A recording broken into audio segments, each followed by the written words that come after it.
Hi everyone, I'm Jim and welcome to the review of Vovin, the 6th studio record by the Swedish metal band Therion, or Therion. You can pronounce it however you like. Today we're celebrating the 25th anniversary of the record, so I decided to go back and see if it still holds up or not. My story with this band is quite simple. My siblings were massive fans of this band, especially my sister, and she showed me their music when I was like 3 or 4, and I've been their fan ever since. I've already reviewed the 2nd and 3rd studio records as well as the 1997 compilation, that Arab record, which has the best cover art of all time. This is the 6th record. For some reason, Wikipedia page considers the 1997 compilation a full studio record. I don't know why, I don't, so I will be referring to Vovin as the 6th record. What's interesting about this one is that the only band member here is the mastermind behind Therion music, Chris. He plays the guitar, keyboards and writes all of the music. The lyrics are made by Thomas Carlson as usual, and they are about some occultic shit, some dragons. Vovin means dragon. Why do they have a dragon fetish? What is going on? Apparently Christopher considers this one his solo record, and it's the best-selling Therion record of all time. There are some guest musicians on this record. We've got Wolf Simon on the drums, Tommy on guitars, Jan on bass, Waldemar and Siegfried provide additional guitars, and the record is produced by Siegfried as well.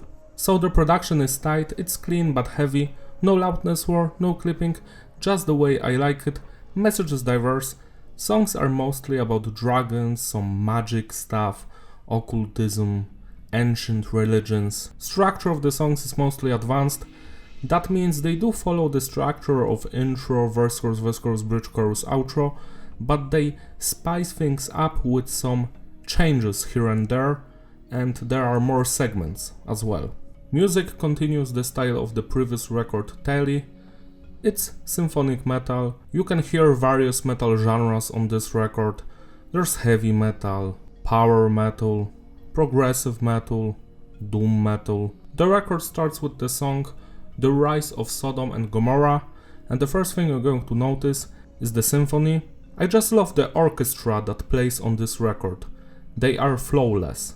Next we have the drumming. It's stellar, precise, groovy. The drummer can play it slow, but he can also go fast. He can do double bass, everything. Next is the bass. It's audible. It mostly follows the guitars, but sometimes the bassist plays his own parts, which is very interesting. Then we have the guitars. Chris is a talented musician, so he can shred, but he can also play slower with feeling. He uses lots of various pedal effects, clean guitars, heavy guitars, there's everything here. And finally we've got the vocals.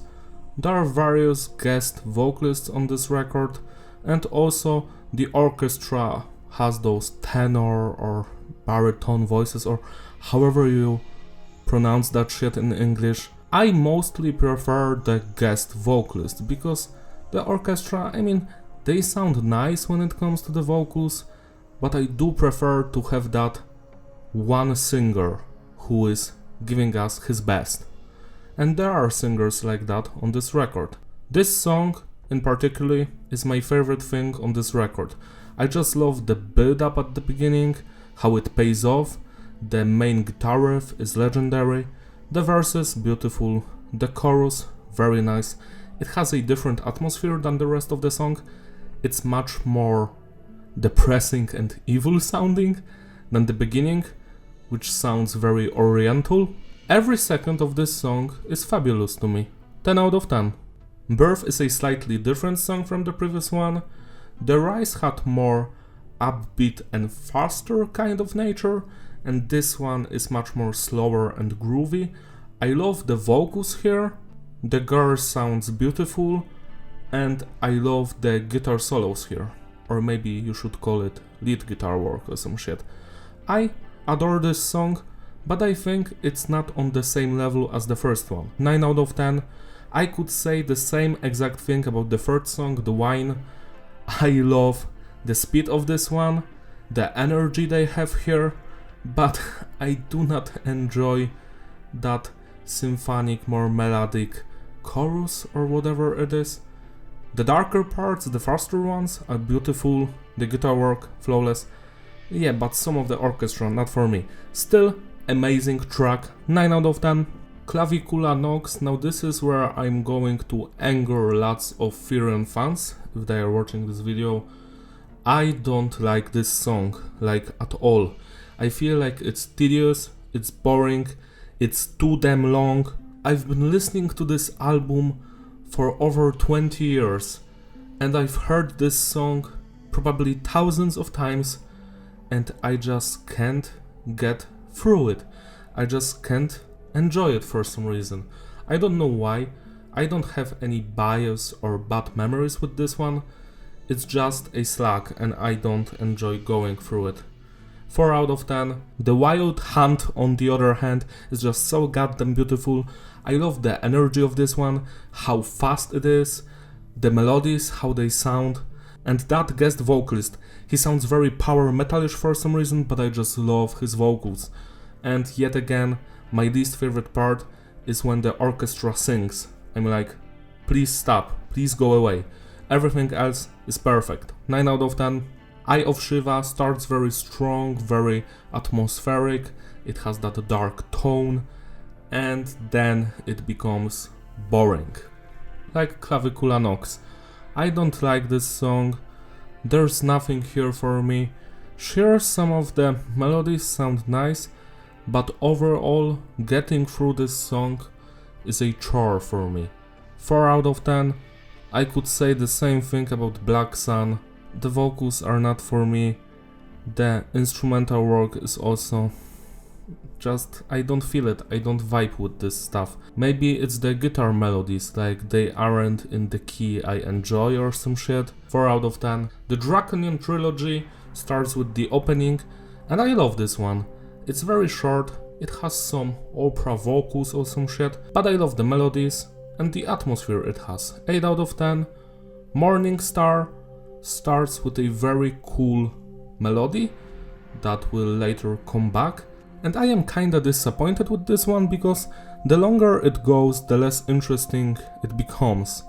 I love the beginning of this song, but then yeah, it's still good, don't get me wrong, but I wished it was something better. 7 out of 10. And finally, Black Diamonds, the final part of the Vovin trilogy. Now this thing has a beautiful main melody at the beginning, and a fun fact for you guys and girls, there's a game called Heroes of Might and Magic 5, and it has the exact same melody when you go to the dungeons. Like, I'm like astonished. Did they steal this from Therion? Or is it an accident? Because it's the same thing. Go listen to Heroes of Might and Magic 5 soundtrack or just play the game. And when you hear it, you'll be like, damn, that's Black Diamonds by Therion. Nice. Besides that main melody, which I like, and later it disappears, there's nothing that interesting here. 7 out of 10. And the final song, Raven of Dispersion. I love the vocals here, they are fine, the atmosphere is cool, but this isn't that beautiful, to be honest. It's another good song that doesn't mean that much to me, but it's fine, it's good, I can listen to it. 7 out of 10. To sum it all up, the consistency is various and the flow is disrupted. Replayability, yeah, it's a good record. I enjoy most of it. It could have been better if they would remove some of the songs like Clavicula Nox, Eye of Shiva and Black Sun. They could have easily replaced them because I know for a fact that they wrote much more songs, which if you're a fan of Therion you also know, because a year later there was another compilation released called Crowning of Atlantis, and it had one new song, the title one, and the rest were just B-sides from this record. So they could have easily put Mark of Cain here, or the Dionysian song, or however it is called, and the record would have been better.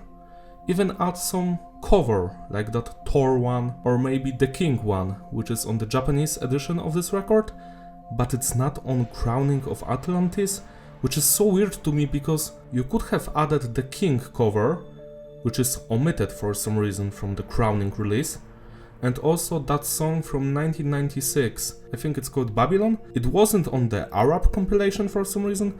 You could have added it on crowning, so people could hear more original Therion stuff instead of just live versions. When it comes to Vovin, I love the guitar sound, the drumming, the bass work, the orchestra. The vocals of the orchestra, not so much. Half of it is not for me, the other half is very good. I love the main vocalist here, no matter their gender, they are just great. But yeah, for some reason, some of the tracks here just aren't for me, no matter how much I listen to this record. Still, you should listen to this one because it's a beautiful piece of music. Celebrate the anniversary by spinning this record today, it deserves your love and attention. That's all from me, thank you for watching, don't forget to like and subscribe, follow me on my Instagram page, links in the description, I will see you in my other videos. Bye!